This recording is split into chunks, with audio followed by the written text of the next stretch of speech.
اعوذ باللہ من الشیطان الرجیم بسم اللہ الرحمن الرحیم الحمد للہ نحمده ونستعینه ونستغفره ونؤمن به ونتوکل علیہ ونعوذ باللہ من شرور انفسنا ومن سیئات اعمالنا من يهده الله فلا مضل له ومن يضلله فلا هادي له ونشهد أن لا إله إلا الله وحده لا شريك له ولا وزير له ولا نزير له ولا مثل له ولا مثال له ونشهد أن سيدنا وسندنا ونبينا وحبيب ربنا محمدا عبده ورسوله. قال الله تعالى في كلامه المجيد: هو الذي أرسل رسوله بالهدى ودين الحق ليظهر على الدين كله.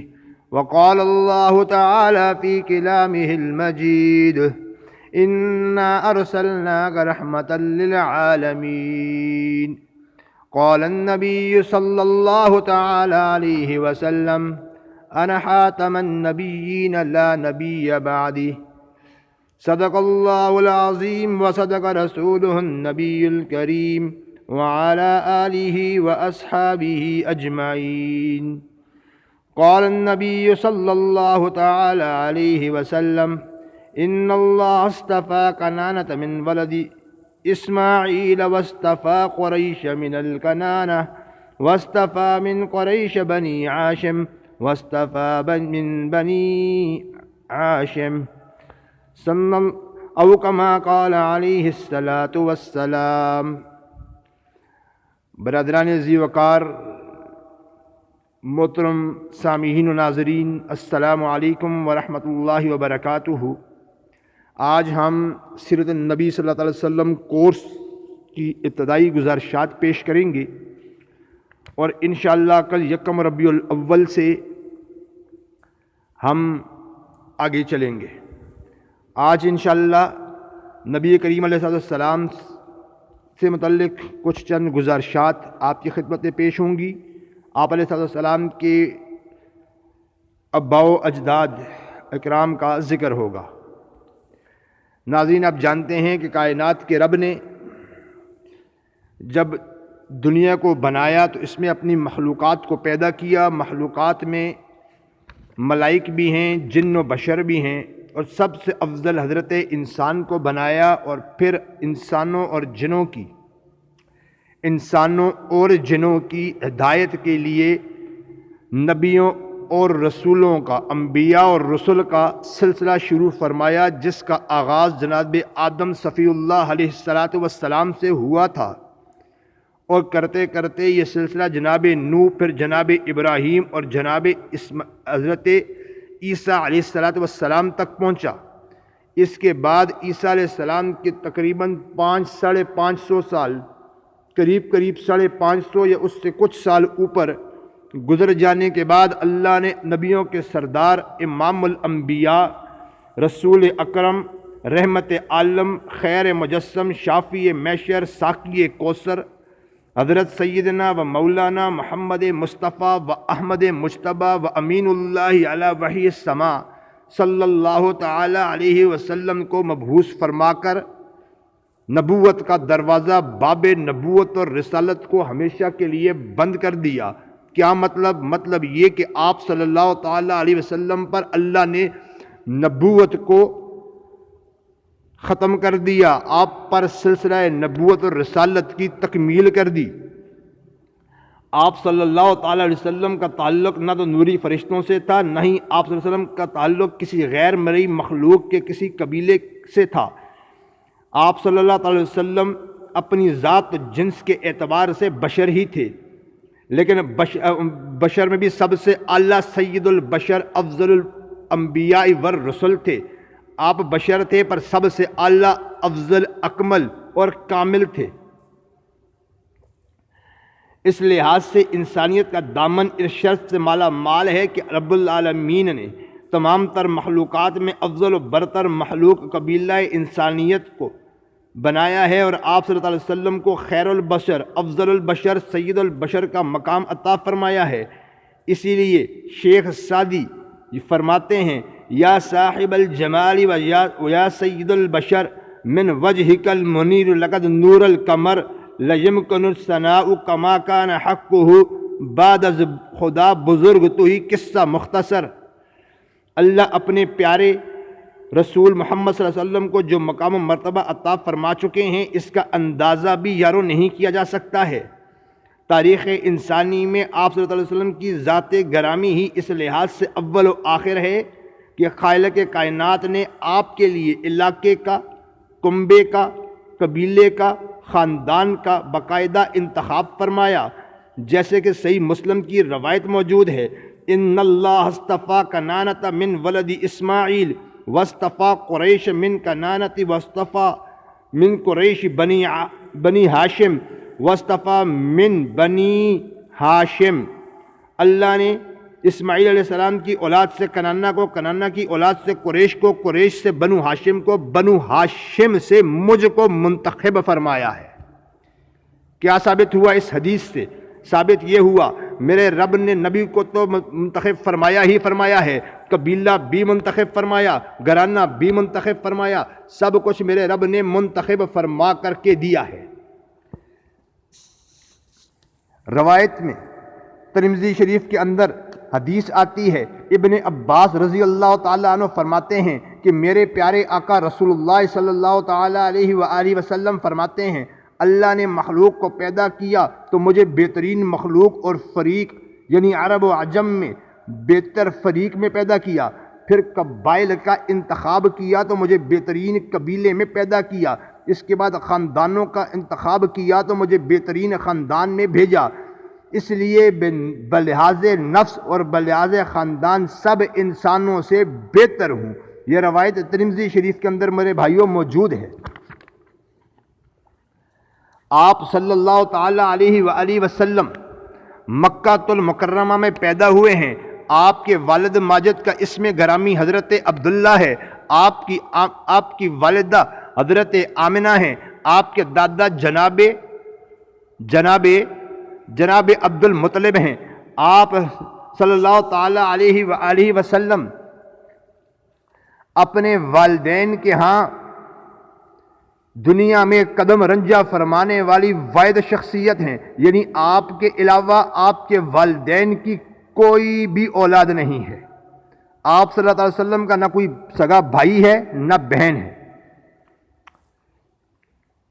آپ صلی اللہ تعالیٰ علیہ وآلہ وسلم کا شجرہ مبارک محمد بن عبداللہ بن عبد المطلب بن ہاشم بن عبد مناف بن قصہ بن کلاب بن مرہ بن کعب بن لوی بن غالب بن فہر بن مالک بن نضر بن کنانہ بن خزیمہ بن مدرکہ بن الیاس بن مضر بن نزار بن معد بن عدنان ہے۔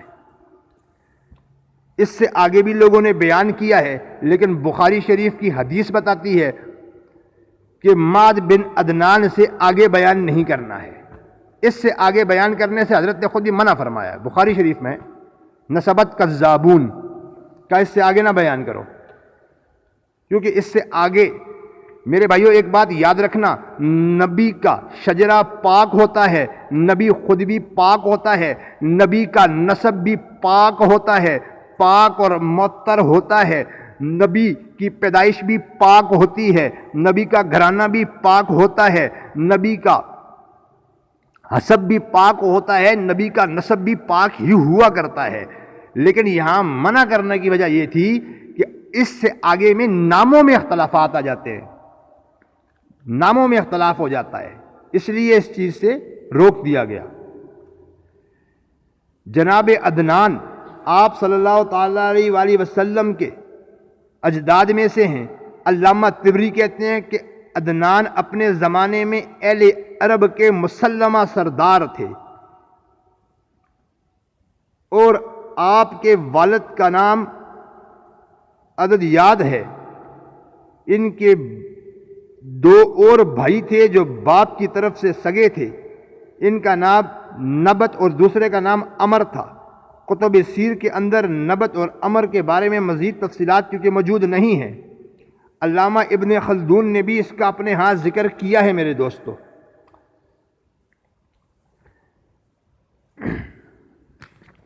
اس کے بعد آپ کے اجداد میں حضرت جناب معد ہیں، جناب مہد عدنان کے صاحبزادے ہیں۔ آپ بہت وجی، خوبصورت اور مضبوط جسم والے تھے۔ ابھی آپ کی عمر 12 برس تھی کہ بخت نصر نے عرب قبائل پہ حملہ کیا۔ اللہ کے حکم سے 2 انبیاء نے مہد کو اپنی حفاظت میں لے لیا۔ بخت نصر نے مہد کو قتل کرنا چاہا تھا تو دونوں انبیاء نے اسے روک دیا اور بتایا کہ ان کی نسل سے جلیل القدر نبی پیدا ہونے والے ہیں۔ بخت نصر کی موت کے بعد مہد ان انبیاء کے ساتھ مکہ واپس آئے اور اپنے بھائیوں کو یمن سے بلا کر مکہ میں آباد کیا ہے۔ آ کر کے آباد کس نے کیا ہے جی؟ مہد نے۔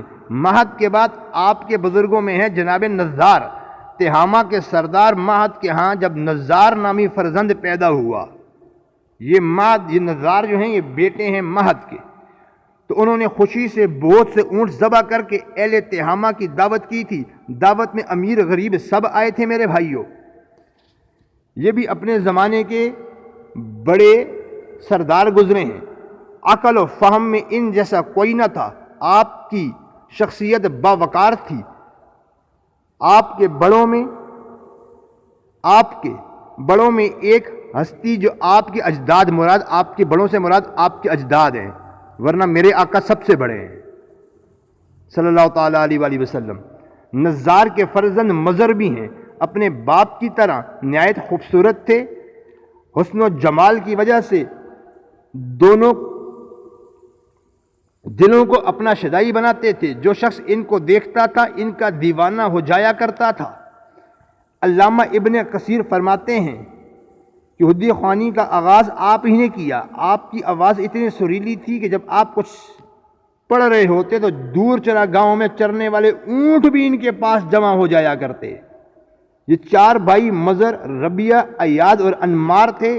ان کے بارے میں بڑی دلچسپ حکایت بھی بیان کی جاتی ہے کہ جب ان کے والد فوت ہونے لگے تو انہوں نے وصیت کی کہ یہ سرخ رنگ کا قبہ اس سے متعلقہ چیزیں ایاد کی ہیں ندوہ مجلس میں، اور اس سے متعلقہ چیزیں انمار کی ہیں۔ اسی طرح چاروں میں مرنے سے قبل ہی ترکہ بانٹ دیا تھا۔ پھر وصیت کی کہ اگر کوئی بات تم بھائیوں میں اختلاف پیدا ہو تو فیصلے کے لیے تم نجران کے افعا جرمی کے پاس چلے جانا۔ اتفاق تقسیم سے جائیداد کے معاملے میں اختلاف پیدا ہو گیا۔ چاروں بھائی تصفیے کے لیے نجران روانہ ہوئے۔ دوران سفر مضر نے گھاس دیکھی جس کو کسی اونٹ نے چرا تھا۔ وہ کہنے لگے جس اونٹ نے اس گھاس کو چرا ہے وہ کانا ہے۔ ربیہ نے کہا وہ لنگڑا ہے۔ تیسرے بھائی نے ایاد نے کہا وہ دم بریدہ ہے۔ چوتھے بھائی انمار نے کہا وہ بھاگا ہوا ہے۔ ابھی تھوڑے دور ہی گئے تھے کہ انہیں ایک شخص ملا، اس نے کجاوا سر پہ اٹھا رکھا تھا اور چاروں سے پوچھا انہوں نے کہیں کوئی اونٹ دیکھا ہے؟ مضر نے کہا وہ کانا ہے، کہا ہاں۔ ربیہ نے کہا تمہارا اونٹ لنگڑا ہے، کہا ہاں۔ ایاد نے پوچھا کیا دم کٹا ہے؟ اس نے کہا ہاں۔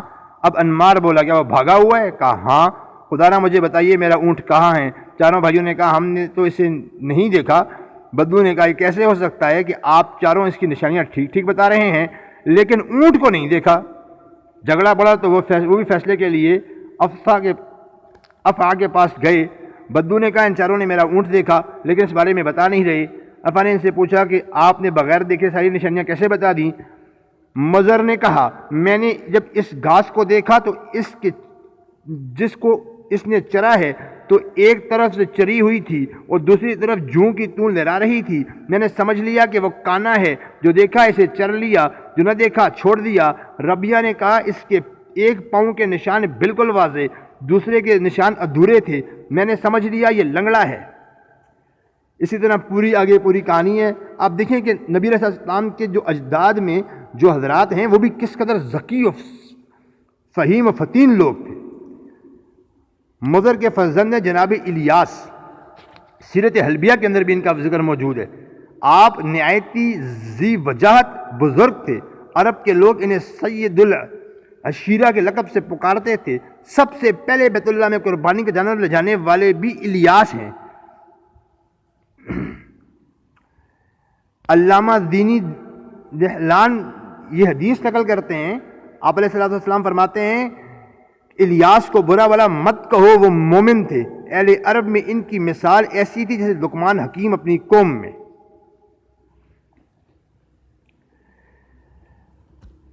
علماء انساب بیان کرتے ہیں کہ جب الیاس جوان ہوئے تو حضرت اسماعیل علیہ السلام کی اولاد میں جو خرابیاں پیدا ہو گئی تھیں، ان پر انہیں سخت تنبیہ کی، تلقین کی کہ اپنے جلیل القدر باپ کی سنت اور طریقوں کی پابندی کریں۔ ان کی کوششیں کامیاب ہوئیں اور قوم پھر سیدھے راستے کو اختیار کر لیا جو ان کے صالح بزرگوں نے اپنے لیے پسند کیا تھا۔ وہ قبائل عرب کے سردار کے ناطے جملہ امور کا فیصلہ ان کی اقوال میں سے کرتے تھے۔ جناب مدرکہ، یہ بھی آپ علیہ السلام کے اجداد میں سے ہیں۔ مدرکہ کا اصل نام عمر تھا۔ ابن جریر طبری کے مطابق ان کی والدہ خندف کے لقب سے مشہور تھیں۔ ان کا نام لیلہ بنت حلوان تھا۔ لیلہ بنت حلوان کا تعلق یمن کے قبیلے سے تھا۔ اپنی خوبیوں و صفات کے باعث انہیں بڑی قدر و نگاہ سے دیکھا جاتا تھا، حتیٰ کہ ان کی اولاد کو باپ کی بجائے ماں کی طرف منسوب کیا جاتا تھا۔ ان کی جو خصوصیات تھی اس وجہ سے۔ ایک روز عمر اور ان کا بھائی عامر جنگل میں اونٹ چلا رہے تھے کہ انہیں شکار مل گیا۔ دونوں بھائی اسے پکانے میں مصروف تھے۔ اچانک ایک خرگوش چھلانگے لگاتا ہوا وہاں سے گزرا۔ اس سے ڈر کر اونٹ بد کے اور بھاگ کھڑے ہوئے۔ عمر نے عامر سے پوچھا، اونٹوں کے پیچھے جاؤ گے یا شکار پکاؤ گے؟ جس نے شکار پکانے کی حامی بھری۔ عمر دوڑے اور تمام اونٹوں کو ہانک لائے۔ شام کو باپ کا واقعہ سنایا تو انہوں نے عمر سے کہا، تم مدرکہ اور عامر سے کہا کہ تم تانجا ہو۔ عمر کا نام مدرکہ رکھا تھا اور عامر کا تانجا۔ یہ واقعہ تاریخ طبری کے اندر موجود ہے۔ آپ کے بعد آپ کے بڑوں میں حضرت خزیمہ ہیں۔ جناب خزیمہ، ان کی والدہ کا نام سلمہ بنت اسلم ہے۔ ان کے بھائی کا نام حزیل ہے۔ ماں کی طرف سے ان کا بھائی تھا، اس کا نام تغلب بن حلوان تھا۔ خزیمہ کے 4 بیٹے ہوئے ہیں۔ تاریخ طبری میں لکھا ہے کہ لوگوں پر ان کے انعامات و احسانات بے شمار ہیں۔ ان کے فضائل و مکارم کے بارے میں کسی نے خوب کہا کہ فضائل مکارم جتنے تھے وہ سب کے سب تیزی سے خزیمہ کی ذات میں جمع ہو گئے تھے اور ان میں کوئی مکر باقی نہ رہا۔ اصحاب سیر نے لکھا ہے خزیمہ کی وفات ملت ابراہیمی پر ہوئی ہے۔ جناب کنانہ، یہ بھی آپ علیہ السلام کے اجداد میں سے ہیں۔ جناب خزیمہ کے فرزند کنانہ ہیں۔ ان کی والدہ کا نام عوانہ بنت سعد بن قیس بن عیلان تھا، جبکہ بعض ان کی والدہ کا نام ہند بنت عمر بن قیس بتاتے ہیں۔ امام محمد بن یوسف کنانہ کا مطلب ترکش بیان کرتے ہیں۔ ان کی کنیت ابو نضر تھی۔ ایک روز کنانہ حتیم میں سو رہے تھے کہ انہوں نے خواب دیکھا کہ انہیں کہا گیا ہے کہ ان 4 چیزوں میں سے ایک چن لو، گھوڑا، اونٹ، تعمیرات، دائمی عزت۔ آپ نے فرمایا، عرض کی میرے رب مجھے یہ ساری نعمتیں عطا فرما۔ اللہ نے آپ کی دعا قبول فرمائی اور قریش کو یہ ساری نعمتیں عطا کر دی گئیں۔ یہ واقعہ بھی تاریخ طبری کے اندر علامہ محمد بن جریر طبری نے نقل کیا ہے۔ جناب نظر، آپ کا اصل نام قیس تھا۔ نہایت حسین جوان تھے۔ چہرے کی چمک دھمک کے باعث قیس نظر کے نام سے مرکب ہوئے۔ آپ کی والدہ برہ بنت مر بن عد بن تانجا تھا۔ ابو عثمان جاحظ ایک آزاد منش محقق تھے۔ وہ لکھتے ہیں کنانہ کے والد خزیمہ کا جب انتقال ہوا تو ہمارے جاہلیت کے رواج کے مطابق انہوں نے اپنے باپ کی بیوہ کو اپنی زوجیت میں لے لیا، لیکن وہ جلدی فوت ہو گئیں۔ ان کے شکم سے کوئی بیٹا پیدا نہ ہوا، نہ کوئی بیٹی پیدا ہوئی۔ اس کے بعد کنانہ نے اپنی پہلی بیوی کے بھائی کی بیٹی کے ساتھ نکاح کیا، جن کا نام برہ بنت مرہ بن عد بن تانجات ہے۔ ان کے شکم سے کنانہ کے فرزند نظر پیدا ہوئے۔ جناب مالک، جناب نظر کے فرزندوں میں سے ایک جناب مالک ہمارے آقا صلی اللہ علیہ وسلم کے اجداد میں سے ہیں۔ ان کی والدہ کا نام عاتقہ ہے۔ بعض مورخین حکرشہ کو ان کی والدہ بتاتے ہیں، جس سے وہم ہوتا ہے کہ یہ کوئی دوسری خاتون ہے۔ اب آپ دیکھیں، وہ جو میں نے شروع میں حدیث بیان کی آپ کے سامنے کہ معد بن عدنان سے آگے نسب بیان نہ کرو، وجہ کیا تھی کہ ناموں میں اختلاف ہے۔ اس سے آگے ناموں میں لوگ اختلاف کرتے ہیں کہ جی یہ نام، یہ نام، یہ نام، یہ نام، یہ نام۔ تو اس وجہ سے روک دیا گیا کہ ناموں میں اختلاف کیونکہ پیدا ہو گیا ہوا ہے اس کے بعد تو وہ بیان نہ کیے جائے، لیکن لوگ بیان کرتے ہیں، کرنا نہیں چاہیے کیونکہ اگر آقا علیہ السلام نے منع کیا ہے۔ یہ بھی اپنے زمانے کے بڑے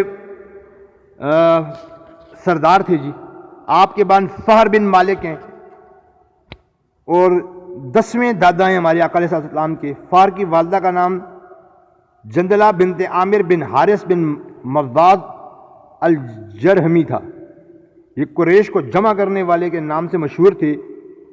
اپنے دور میں فہر اہل مکہ اور انواع اس کے ارد گرد قبیلوں کے سردار تھے۔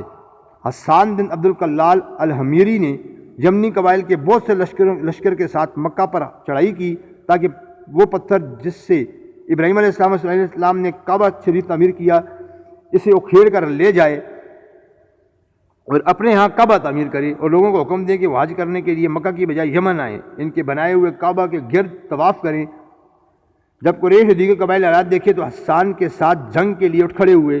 قریش اور دیگر کے سپہ سالار یہ فہر تھے، یعنی وہ جو کعبہ کو بچانے کے لیے پہلی جنگ لڑی گئی اس کی سلاری، اس کی سپہ سالاری اور کمانڈ وہ ہمارے آقا صلی اللہ علیہ وسلم کے 10ویں دادا جان جو تھے ان کے ہاتھ میں تھی، اور یمن والوں کو شکست دے دی گئی اور ان کا سردار جنگی قیدی بنا۔ اس کے بعد آپ کے بڑوں میں آپ کے اعوذ باللہ من الشیطان الرجیم آپ کے اجداد میں ایک اسم گرامی 9ویں دادا جو ہیں جن کی کنیت ابو تیم تھی، ان کا نام تھا غالب۔ ان کے 2 بیٹے تھے، ایک کا نام تھا لبی اور ایک کا نام تھا تیم۔ اس کے بعد جناب لبی آتے ہیں، آقا علیہ السلام کے 8ویں دادا ہیں۔ لبی کی والدہ کا نام عاتقہ بنت یحلان بن نضر بن کنانہ تھا۔ قریش میں عاتقہ نام کی خواتین جن کا ذکر آپ علیہ السلام کے نسب پاک میں آتا ہے، ان میں سے یہ پہلی عاتقہ ہیں۔ لبی کے 2 سگے بھائی تھے، تیم کی تھوڑی سی نقص کی وجہ سے انہیں تیم الدرم کہا جاتا تھا۔ اس کے بعد ہمارے آقا علیہ السلام کے 7ویں دادا ہیں جناب کعب۔ ان کی شخصیت بڑی ممتاز تھی، ہر جمعہ کو اپنے قبیلے کو جمع کرتے اور انہیں خطاب فرماتے۔ ان کے خطبات ان کے سچے مومن ہونے کی تصدیق کرتے ہیں، وہ انہیں اللہ کی اطاعت کا حکم دیتے، انہیں نبی پاک علیہ السلام کی بعثت کی بشارت دیتے اور بتاتے کہ یہ آخری نبی ان کی اولاد سے ہوں گے، یعنی یہ بھی انہیں بتایا کہ میری اولاد سے آخری نبی ہوں گے۔ تو یہ چیزیں ثابت کرتی ہے کہ جناب کعب بہت بڑے ولی اللہ تھے، اور اپنی قوم کو نصیحت کرتے کہ اگر انہیں حضور اقدس صلی اللہ علیہ وسلم کا عہد نصیب ہو تو فوراً ایمان لے آئے۔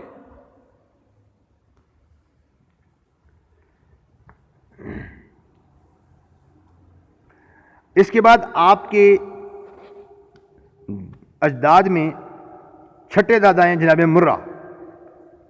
مرہ بن کعب کی کنیت ابو یقنس تھی، اور یہی جو ہیں یہ جناب ابو بکر صدیق کے بزرگوں میں بھی شامل ہیں، یعنی ان کے بھی اجداد میں سے ہیں، اور یہ مرہ پر آ کر ابو بکر صدیق رضی اللہ عنہ اور نبی پاک علیہ السلام کا شجرہ نسب آپس میں مل جاتا ہے۔ جناب کلاب ہیں اس کے بعد 5ویں دادا ہمارے آقا کے، آپ کی کنیت ابو زہرہ اور نام حکیم ہے۔ بعض علماء ان کا نام عروہ بتاتے ہیں۔ ان کو کلاب کے لقب سے پکارے جانے کی وجہ یہ ہے کہ یہ شکار کھیلا کرتے تھے۔ کلاب حضرت آمنہ کے 3رے دادا تھے۔ ان پر آپ علیہ السلام کے والد ماجد اور والدہ ماجدہ کا سلسلہ نسب جمع ہو جاتا ہے، اور عربی مہینے جو ہیں ان کے نام بھی انہی جناب کلاب نے تجویز کیے ہوئے ہیں۔ اس کے بعد جناب قصائی ہیں، جنہیں قصہ بھی پڑھا جاتا ہے لیکن غلط پڑھتے ہیں، قصائی پڑھنا چاہیے۔ آپ کا اصل نام زید تھا، آپ سن 400 عیسوی کے لگ بھگ پیدا ہوئے۔ آپ کی کنیت ابو مغیرہ تھی، اور آپ بھی اپنی قوم کے بڑے اور سردار تھے۔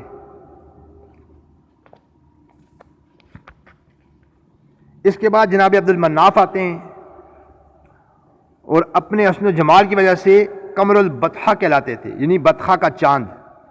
حضرت زبیر رضی اللہ عنہ فرماتے ہیں کہ انہیں ایک پتھر ملا جس پر یہ عبارت لکھی تھی، میں مغیرہ بن قصہ ہوں، میں قریش کو وصیت کرتا ہوں کہ وہ اللہ سے ڈرتے رہا کریں اور اپنے قریبی رشتہ داروں سے حسن سلوک کریں۔ عبد مناف بتوں سے بغض رکھتے تھے اور آقا علیہ السلام کا نور ان کے چہرے پر چمکتا تھا، یعنی یہ بھی بزرگ تھے۔ اور یاد رکھیے کہ یہ عبد مناف وہی ہیں، یہ شخصیت ہیں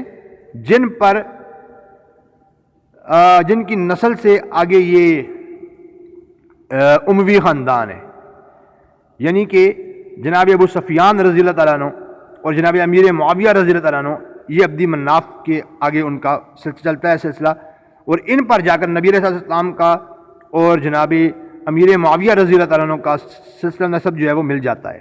اس کے بعد آپ کے دادا جناب، آپ کے بزرگ، آپ کے پردادا جناب ہاشم ہیں۔ ہاشم کے 4 بیٹے ہیں، ہاشم، مطلب، عبد شمس اور نوفل۔ 4 نام میں نے بتائے، یاد رکھیے گا۔ پہلا نام کیا میں نے بتایا؟ ہاشم، نمبر 2 مطلب، نمبر 3 شمس، عبد شمس، نمبر 4 نوفل۔ اور یہ ہاشم ان کے ہاں سردار تھے، اہل مکہ کے بہت بڑے سردار تھے۔ آپ کے بعد نبی پاک علیہ السلام کے دادا محترم حضرت خواجہ عبد المطلب کا بھی آپ جانتے ہیں کہ یمن کے جب ابرہہ نے حملہ کیا تو کیسے انہوں نے اسے جا کر یہ کہا تھا کہ مجھے میرے اونٹ دے دے، کعبہ کا مالک تو رب ہے، رب دیکھ لے گا۔ آپ اپنے زمانے میں قریش کے سردار تھے، بلکہ پورے مکہ کے سردار تھے، اور عزت و احترام سے جانے جاتے تھے۔ کنویں کا زمزم کا کنواں جو کھو گیا تھا وہ بھی آپ ہی نے کھدوایا تھا۔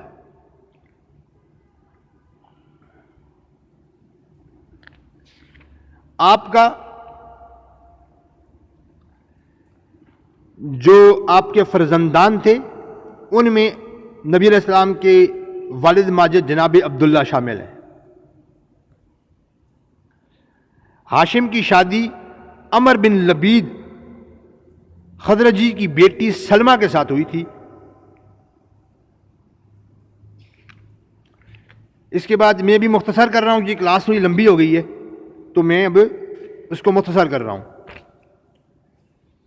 باقی واقعات تو علماء سے آپ سنتے ہی رہتے ہیں۔ اس کے بعد نبی علیہ السلام کے والد ماجد جناب عبداللہ کا ذکر آتا ہے۔ آپ کی شادی نبی پاک صلی اللہ علیہ وسلم کی والدہ ماجدہ جناب آمنہ سے ہوئی۔ آپ جب تجارت کے سفر سے واپس آ رہے تھے تو ایک مقام پر غالباً مدینہ میں ہی آپ کی وفات ہو گئی تھی، نبی علیہ السلام کی ولادت سے بھی 6 ماہ قبل۔ اور جناب عبداللہ کے لخت جگر، کائنات و کونین کے سردار، نبیوں کے امام، میرے اور آپ کے آقا و مولا محمد صلی اللہ علیہ وآلہ وسلم، اللہ کے سچے رسول، ان کی سیرت پاک کا ذکر انشاءاللہ کل سے ہم اس کا آغاز کریں گے، 1 ربیع الاول سے۔ یہ آج آپ علیہ السلام کے اجداد کا جو ذکر تھا اور جو تھوڑی سی گفتگو تھی وہ میں نے کی۔ وآخر دعوانا ان الحمدللہ رب العالمین۔ چینل کو سبسکرائب کر لیجئے تاکہ سیرت کورس میں آپ کو ویڈیوز بر وقت ملتی رہیں۔